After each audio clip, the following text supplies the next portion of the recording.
Okay. I'm Annette from Ireland, and I'm here to represent HEN, which is the oldest and the biggest home education group in Ireland. They've part-sponsored my trip, so thanks to them I'm here. I suppose they were my first port of call when I started home educating in Ireland. My daughter wasn't happy in school, wanted to come out, and the first place I looked was their website.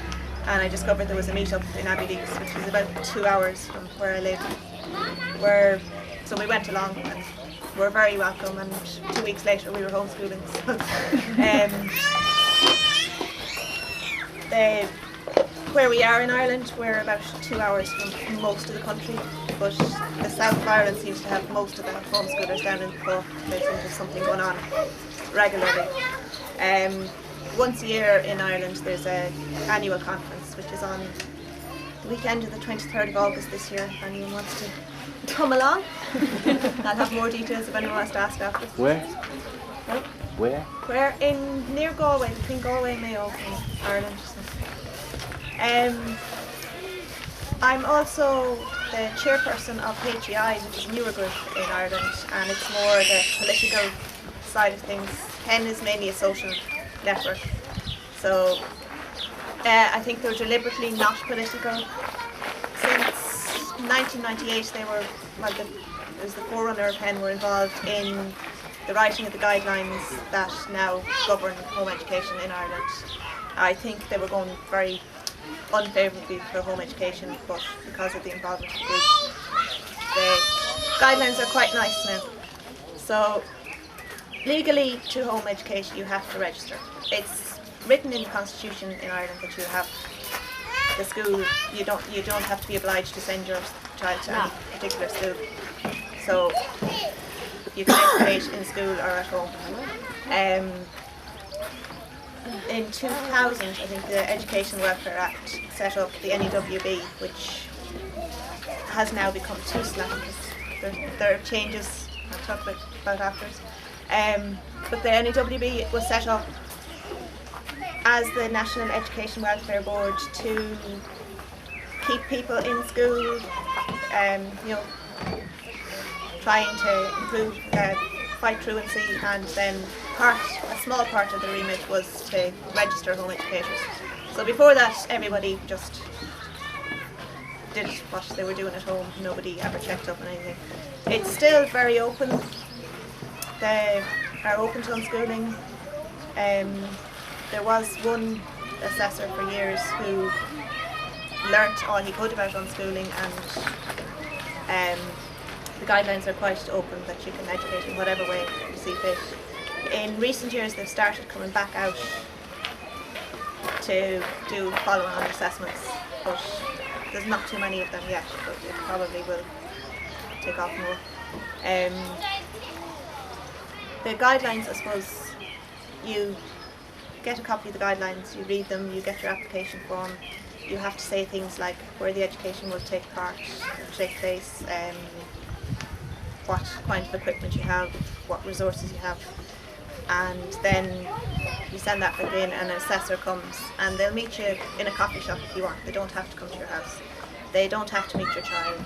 They just are assessing the provision of education. They're not assessing the child.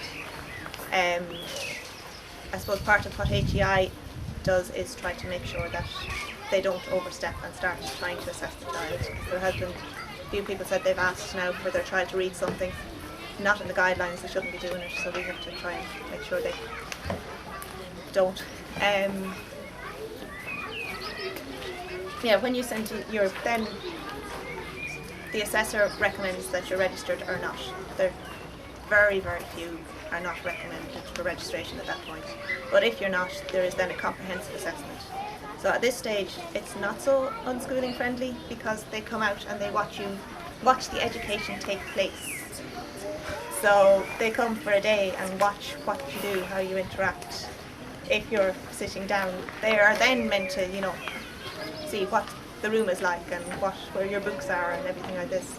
And I was talking to some of the people, the acting CEO and NEWB at the time, and said, well, what if the education takes part in the field?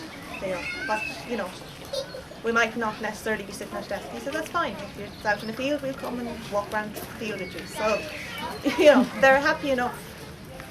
They have to ensure that every child receives a certain minimum education.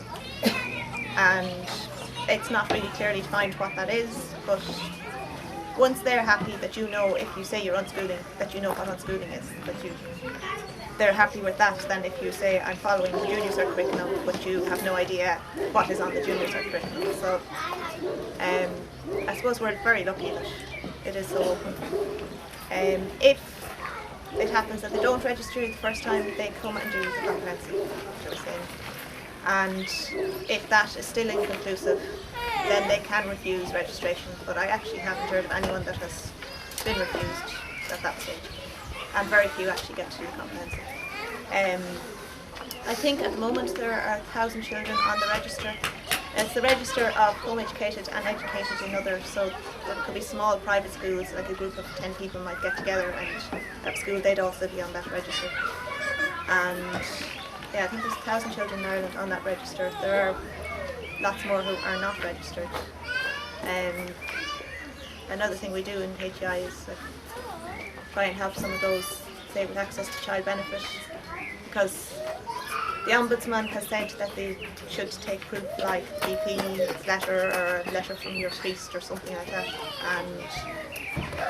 and sometimes the child benefit people are looking for your registration of home education, because they automatically look for your school once the child has turned 5. Education is actually only compulsory in Ireland from 6 to 16, but most people will start at 4. So they do junior and senior infants, and then first class is from 6. But you could be in junior and senior infants and take your child out and not have to do anything. But if you've already been in school, later on, once they're over 6, you have to register. That's the legal position. I had lots more on my list to say, but I think